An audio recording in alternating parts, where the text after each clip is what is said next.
How's it going, everybody? This is the Nitty Gritty. My name is Chad. With me, as usual, is Leonard. This is a show about wrestling, and we are going to be giving you one of our spotlight series, which we have not done in quite a while. We really only do these when somebody interesting pops up that we feel hasn't been covered a lot. As Leonard and I discovered in our research, this person has been covered a lot on YouTube anyway. But still, that is not stopping us from discussing him. And a lot of it was the outside stuff going on with the gentleman. Right. I think that's why, because he had a very short run in World Wrestling Entertainment, what was then the World Wrestling Federation, but so much outside of that. That's right. So let's get started. We are going to be talking about a person who was an author, musician, an actor, a boxer, a mixed martial artist, a politician, and yes, a wrestler. That would be Tony Halme. And I had to really pay attention every time somebody said his name, so I said it correctly. a.k.a. Ludvig Borga. To WWE fans, he was born January 6th, 1963 in Helsinki, Finland. So let's talk about his early years. We'll save some of the more controversial stuff for the end.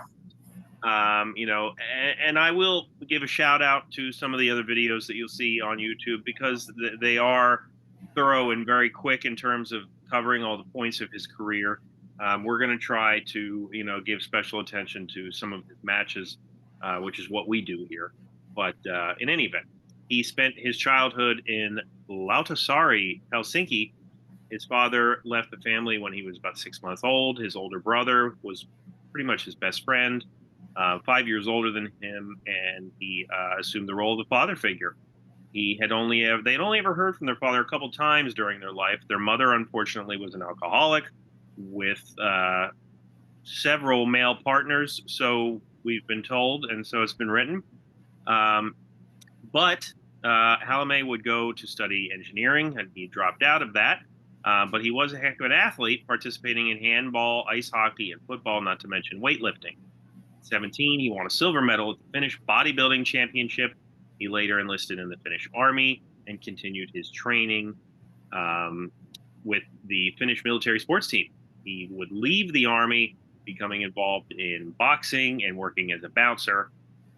And as I'm sure Leonard saw, this guy had just about every job under the sun. Varied life. He, as we'll get to, he died relatively young, but he packed so much into the years that he did have. Yeah. And so once he saw the movie Taxi Driver, Martin Scorsese's classic, he moved to LA and stayed for 15 years, taking up steroids in his spare time. I think it says a lot that he saw Taxi Driver and went, yes, I want to move to America. I want to have the Taxi Driver. A psychology podcast could do a whole episode on that fact alone. Yes. He would work as a bodyguard for Cheap Trick and Gene Simmons, which I found fascinating. Mm-hmm. This led him to the world of professional wrestling. And if you've ever seen one of Borga's matches, you might think, who in the hell trained this guy? How about Vern Gagne, Masa Saito, and Brad Rheingans? How he didn't soak up more knowledge from these guys. Right. It's one of the great mysteries of wrestling. 3 great trainers, all 3 of them, and all different styles a little bit. Oh, absolutely. Somebody. Yeah. So the fact that he went through all 3, and came out where he did, kind of surprising. Yeah, and he would start in the UWF under Herb Abrams. Go watch that Dark Side of the Ring. And as he would be the Viking there, then he moved to New Japan and was given a really big monster push because I guess every promotion was desperate for talent in these days. Mm-hmm. He defeated. Well, especially in Japan, a lot of these guys. If you go back and you look at the period, that early '90s, I mean, who was over from America? You had Scott Norton and Hercules and the Jurassic Powers that we've talked about before. And the Road Warriors were working over there. So I think, and again, he was an American, but he was coming from America. He was Finnish. He was Caucasian. And just a big power brawler dude. That seemed that type of gaijin, if I'm saying the word correctly, was what was over in Japan at the time. Yeah, Gaijin, I guess. Gaijin. Right. Yeah, and we'll get into more about what everybody saw in this guy here when we go over his matches. But yeah, he would defeat the likes of Scott Norton, Vader, Shinya Hashimoto is a notable one for Japanese fans. He would take part in several boxer versus wrestler matches, one of which I watched, and I'll talk about that later. He tried the tag team thing in Japan, even winning the IWGP tag straps with Scott Norton, but eventually left the promotion after he had issues with Norton and Road Warrior Hawk, even sucker punching Norton, apparently. And so they didn't know what to do with the guys, so they just had Ludvig Borga, Halme, they just had him lose repeatedly, so then he left. So, Leonard, any other thoughts on his early days? Well, we're going to get into his WWE portion here next. I would like to say that the reason we're talking about Borga today is that we recently did our SummerSlam rebook for 1993 SummerSlam rebook, which he was on, and I remember making some comments about him, and that's how we got to this point. As far as his early days goes, again, he packed in so much in a little amount of time, where the UWF seemed to be a blip. Japan was much more prominent for him. And again, working with all those guys in Japan and not getting better, kind of what we talked about with who trained him. But it's going to show kind of what his trouble was throughout. Scott Norton and Hawk are both, big, tough dudes, and they do what they want to do. Right. So when Borga, butts heads with these guys, he's going to have, trouble with them, because he's not going to tell Scott Norton what to do, and Scott Norton's going to do it.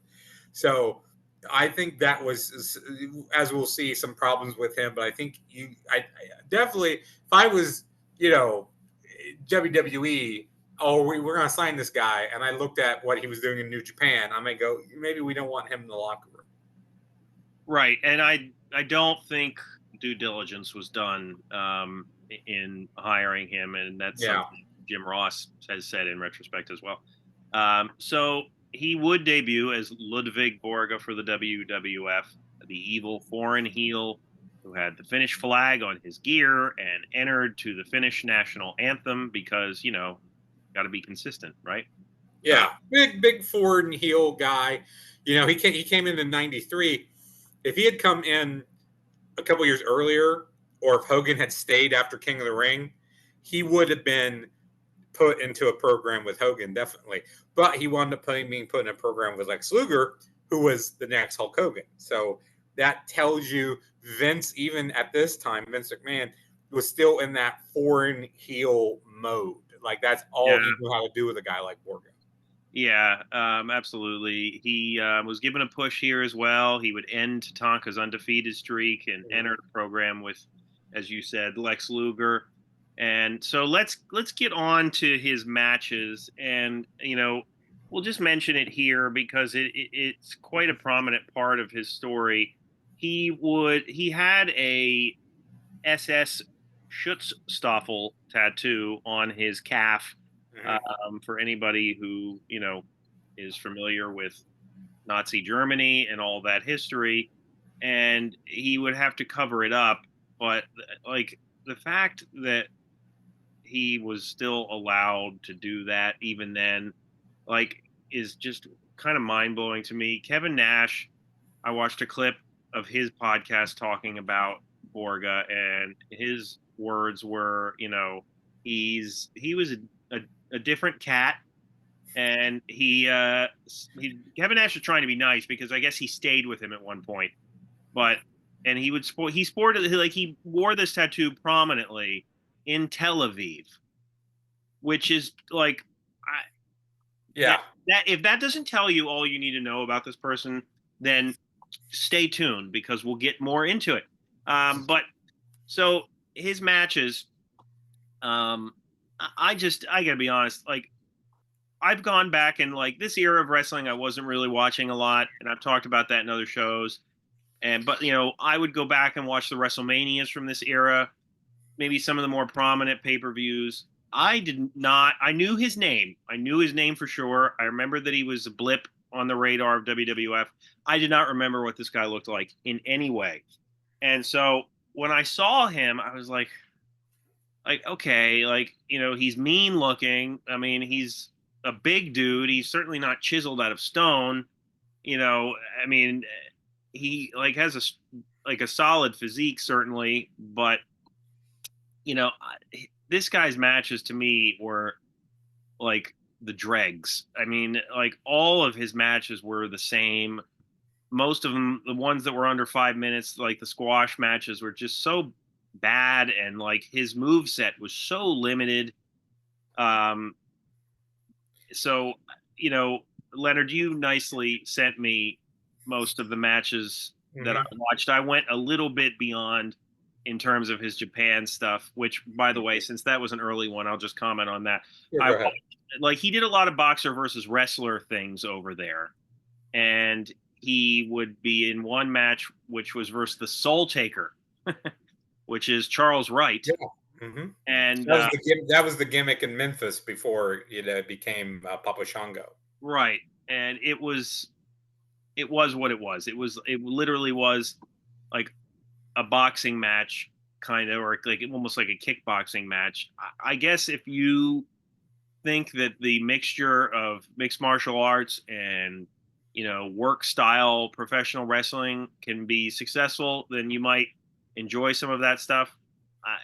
To me, it was what it was. It just kind of, to me, highlighted the fact that he can't actually put on a very good match. But Leonard, why don't you talk about some of the matches you sent me, and I'll chime in. Sure. I think I was a little more impressed with him than you were. I also sent you a video from a YouTube series called Ring of the Hawk. Yeah. Where he watches a relatively short run of someone in a company and then analyzes the matches, grades them, ranks them. Yeah. And he said, yeah, this guy is better than he would have guessed. I think the problem is, and you hit kind of nail on the head, if you watch one of his squashes, then you might go, oh, hey, yeah, he's okay. When you watch 10 in a row, then that's when the repetitiveness really sets in. Yeah, you said that the guy he clearly liked his Borga's matches more than I did, and like he would comment on some of the moves that were cool and stuff like that. And yeah, the throwing the person up and giving them an uppercut, yeah, that's cool. I just, this era is like, to me, of WWF exemplifies like how like just behind the times they were. The matches are so slow and prodding, and Vince is still trying to hold on to that 80s style. Yeah. And look at a match like that, and then now forget what company.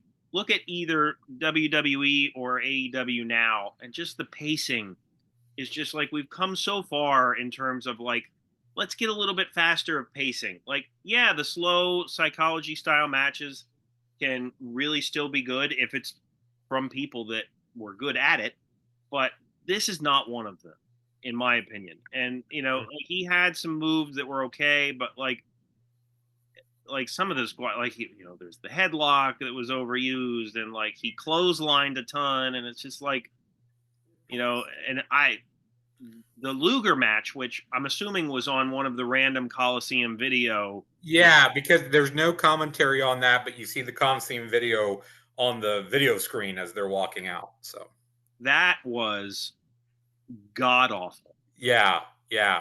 So of some of the matches that I sent you that we watched, we went over a series of jobbers: Gary Jackson, J.S. Storm, Phil Apollo, Greg Hatfield, Rich Myers, I believe was the other one. And yeah, you're right. All of these are about the same. He jumps the guy at the bell. He beats him with punches. He does a choke lift into a drop or a slam. He does that where he throws a guy up in the air and punches him in the gut. He does what's called a cab driver slam, side slam, usually finishes with the torture rack. All of these are under 5 minutes. And again, I think if you watch one of them, you can be impressed with his power. It's when you watch a bunch of them in a row that you kind of get tired of it. And I will say that I think he had a lot more energy and drive in the squashes than, say, the more competitive matches or the matches where he was going to lose. Yeah, and when you took him beyond that like 5 minute mark, he gassed. Yeah. Like, he gassed immediately. And so when you put him in there with somebody like, and this to me was probably his best match, Scott Steiner. Yeah. Like his lack of cardio shows immediately because Scott Steiner is like, pun intended, genetic freak. And, so like that match was entertaining to me because it was more back and forth. Yeah. But let's talk about his finisher because thankfully that one video you sent me where the guy goes over all of his squash matches details what his finisher was initially. Like Yeah. big clothesline or whatever. Because I don't know, you might think totally different about this, Leonard. Like the whole torture rack thing, just because he's entering a program with Luger, I got to use Luger's old finisher, wink, wink, nudge. To me, is weak. That's weak sauce. Yeah. I liked, as the Ring of the Hawk guy said, the original finisher was much better than when he started to use the torture rack all the time, and that was definitely just a dig at Luger. And I don't remember if it was in that video or another video that I was watching that said something about, when Luger went into the WWE, they didn't want him to use the torture rack. Right. And now they've given that to this guy who's going to enter into a program with him. So right. So yeah, let's see if there's any other matches that we. Yeah, well, so the three matches I think that we watched that were against name opponents. There was the Scott Steiner one, which you mentioned, which I think was again really, really good because of the back and forth and a lot because what Scott could do at that time. There was a Luger match, which was I think it picks up but as it goes, but it's very plotting. And one thing in the Luger match, I think that was the match where. Yeah, there was a fan in the crowd that takes off his shirt and flexes, and that gets a pop. Yeah. And then later on, Borga says, like, points at the guy and says, "For you," before he punches Luger in the gut. Yeah, he wouldn't leave him alone. And the guy wouldn't leave him alone, but that's what fans do. Like, yeah. But one thing I did notice is Borga did draw heat. Sometimes he would just stand there and just glower at the crowd and get heat. So I did think he was good in that regard. I think the crowd was reacting to him. Yeah. So like one of the things, this kind of segues into one of the clips I looked up from Something to Wrestle with Bruce Pritchard. And Sure. Pritchard said that he. Before you get to that, just real quick, the other match we watched was the Tatanka match where he ended a win streak, which was, of course, a huge feather in his cap, and there was a lot of chicanery going on. Mr. Fuji came out because Borga was going to be on Yokozuna's Survivor Series team and all this, and then they were going to we're going to get to that, a rematch that never happened between the two of them. But again, that was a match, too, that seemed plotting, even though I really liked the chair shot that Borga delivers in that one. I thought he gave a really good chair shot. So, sorry to interrupt, but the Bruce Pritchard clip. Yeah, he was saying that they thought that he could be their Ivan Drago and the ultimate foreign heel, that people were afraid of him in real life. Mm-hmm. But in real life he was also a prick and an a-hole, as Bruce Pritchard said. But then the bell rang, as the phrasing goes on that podcast. So I think that yes, he could draw heel heat. I think, though, making your foreign heel a guy from Finland is like, just like, we have nothing else. Is there really no other ideas in the so-called box of gimmicks that we can give this guy? We have to make him an evil Finnish person. Like, that doesn't even make sense in any way. Like, do anything to make him a villain. Put him in a mask, maybe not a mask. Like, give him a generic gimmick that would just showcase how he looks like a douche. So you would not have played up the foreign aspect of him? I mean, because he really was Finnish. Yeah, he absolutely, yes, he was. Yeah, it wasn't like Yokozuna, who was, Samoan. They were pretending he was Japanese at the same time. I think that the evil foreigner thing had played itself out. You know, Definitely. Yokozuna is a bit of an anomaly because yes, he was around during this era and he was WWF champion and all that, but Yokozuna was huge and intimidating and all that. I just think that they were clinging. Vince specifically was clinging to the evil foreign heel gimmick too often and too late in some of these runs. Like, and I'm not saying that it can't work ever, but like they used it. Gosh, I mean, as recently as Well, Rusev. Rusev. Thank you. I was going to say Rusev Day, Mhm. but yeah, I think Rusev was the most recent one, and even that was, I mean, he's a good talent. I like him, Mhm. but anyway. Um, so yeah, the other clip I think I saw, like I already mentioned, Jim Ross said that this guy was uncomfortable in and out of the ring, and that no tears were shed when he left. Um, so that pretty much sums up. He had that match with Marty Jannetty, which Yeah, that was at probably SummerSlam one, '93. probably one of his better ones as well. Yeah, and that was because of the way Marty could sell. And again, they were trying to get him over to position him, to go after Luger. So Right. the and I'm sure you have this here. The end of his run, he was supposed to have that rematch with Tatanka at Royal Rumble '94, I believe. And what was it? I'm sure you have that there. He had an injury. I don't remember what it was. Yeah, he broke his ankle or Ankle. I was going to say it injured was his something with his ankle foot. Yeah. in a match with Rick Steiner, and that clip is available online. They're battling down the aisleway, and you can see where he injures it. But yeah, and that I think Conrad with Bruce Pritchard basically gave all these different things like, was it the injury? Was it the fact that you just didn't have anything else for him? Was it not a right fit that made him leave? And it was like all of the above was the answer. Like this was Yeah. just like this was like a way for them to make a clean break with this guy. And apparently he did try to return in 1997, which I did not realize. But No, I saw that one of the things that we were watching, and I think it was maybe he put some feelers out. I don't think it was a serious look. I don't think he came in for anything. yeah. So let's get into some of his post WWE years. After he left there, he would wrestle in the Catch Wrestling Association for a couple years, winning their heavyweight title from Rambo. Yes, Sylvester Stallone himself. No, not actually Stallone. Rambo was the guy who was Sniper in the WWF. Oh, For anyone okay. who knows that. I did not see. I saw that he wrestled for Catch Wrestling. I did not see that he had their title. But yes, Sniper from the Truth Commission, right? Yes, yes. Yes. Okay. He would then move on to MMA fighting. And see, I said move on to MMA fighting in the Rings organization. And apparently, because that record is on Wikipedia, but apparently the Rings organization was a work shoot organization. And I couldn't really find anything other than that, but I found that fascinating. But he would have a fight in the UFC, and I did watch this, and my goodness, like he fought at UFC 13 against the debut of Randy Couture.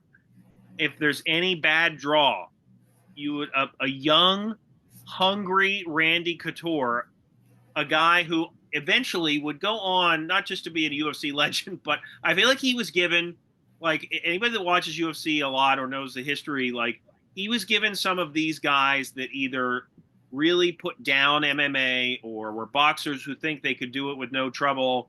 Like he would be given these guys all the time. And the reason he was given them is because Randy Couture was like not just a wrestler, but he was really proficient at what they call, I guess, what is it? Ground and pound, dirty boxing, that type thing. So, like, he beats Tony Halme in 56 seconds. He pulls a double leg on him that is so quick and, gets him down, moves around him like it's nothing, and puts him in a chokehold to end it. And it is just, it's fascinating to watch. Apparently, there's a clip of Couture talking about this match. I did not get a chance to watch that. I wish I had time, but yeah. So you can watch that if you care to. He would have a political career starting in 2003, where he entered, finished parliamentary elections, He was of the far right Finnish party, the True Finns, as they were called. But he immediately would get into trouble. He, after being elected, which apparently was a surprise of a lot of people, but he called the then Finnish president Tarja Halonen a lesbian, which got him into trouble. And like his response, I'm paraphrasing here, was interesting to me because he just literally thought she was a lesbian. Yeah, it's like I read that too. It was like, no, I wasn't saying that derogatory. I just thought she was. Right, even though she was married to a man who was also in politics. Yeah.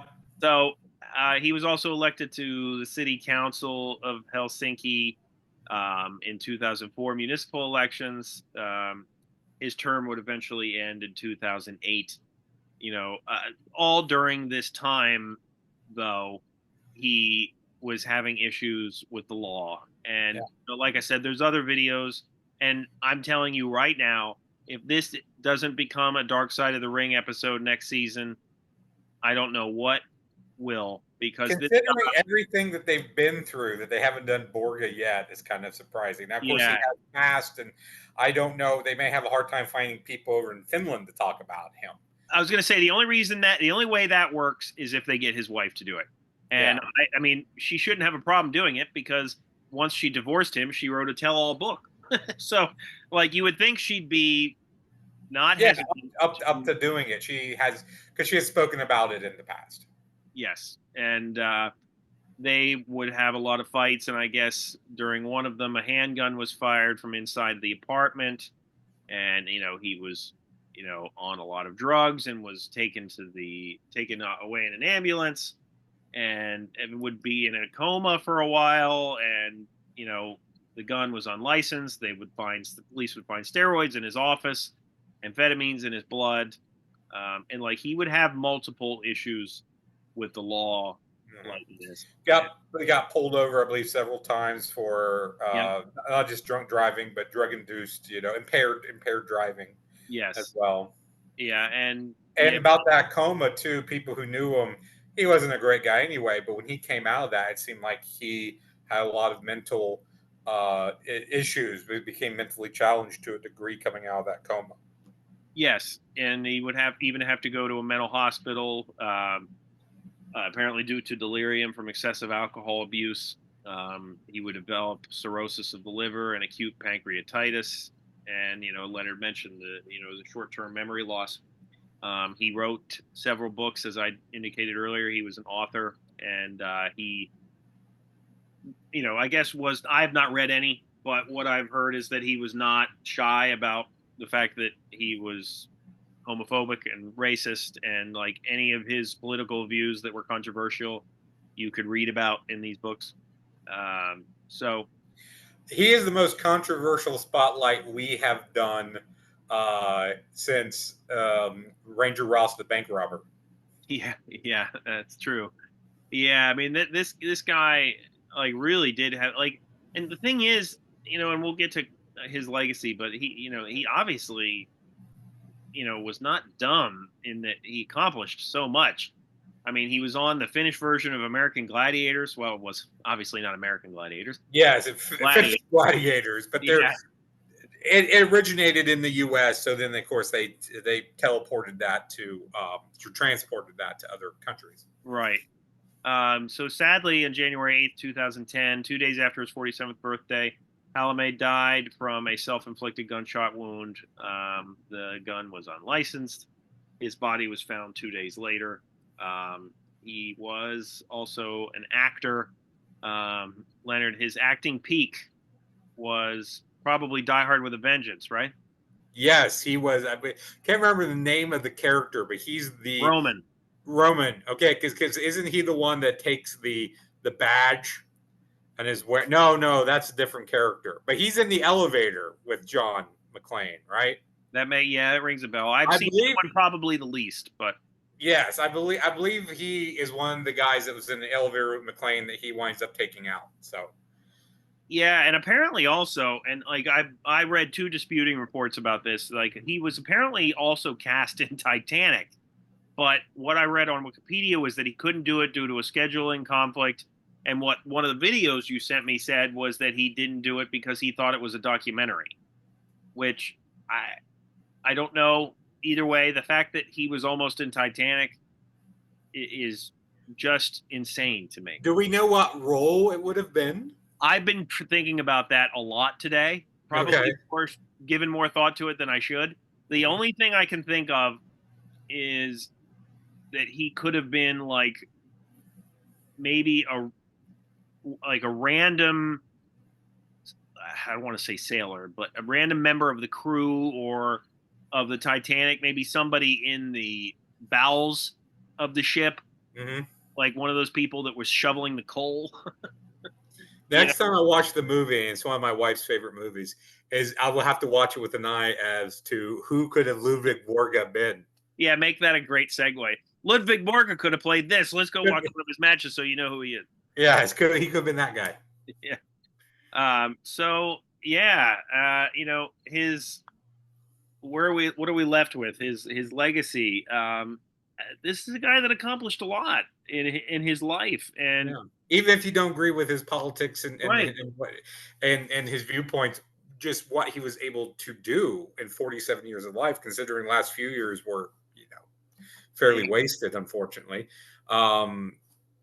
He had an album that apparently and the fact they one video found this back cover, which I found hilarious, that on the back, because of his views on homosexuals, it was a picture of his ass that said no exit, or what? Exit only. Exit only. Yes. No exit would be the other way around. That would be the other way around. He'd be on it's an exit only, which is apparently a real tattoo that he had. Yeah. So yeah, I mean, I have to say he accomplished a lot for somebody that only was a blip on the professional wrestling scene. Yeah. Talking legacy, I think when people remember him, it is one of those, that era, from like the new generation era, WWF was so down that when you talk about why it was down, why it was bad, you go, oh, well, Ludvig Borga was part of it, that I think that as far as wrestling goes, he's kind of a joke. He's kind of a punchline. He's a bad character. Even though, like I said, I think he had more potential than I think you're giving him. But the idea is he never would have lived up to that potential because of his personality, and he seemed to have an unwillingness to really learn or to work with different people or to take one for the team, that type of thing. So I imagine him thinking that he was probably the toughest guy in the room, and that just when you enter a room like that, even in that era, you're not going to be the toughest guy in the room.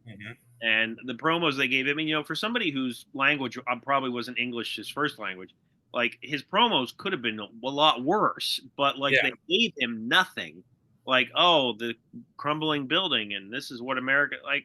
It was just him walking around pointing at crumbling buildings. It's just tired and old, and I'll say, look at it, somebody like right now who's insults other countries and stuff. Like MJF does it a lot right now, but when he does it, you believe it, you really think this guy hates when Borga was doing it, he was playing a role, and it was just tired, and I think just recycled too much. But he certainly left an interesting mark, and I will be interested to see if the Dark Side of the Ring guys try to tackle his life, because as many videos as there are on YouTube, there's probably a lot of people out there that do not know about everything that he did.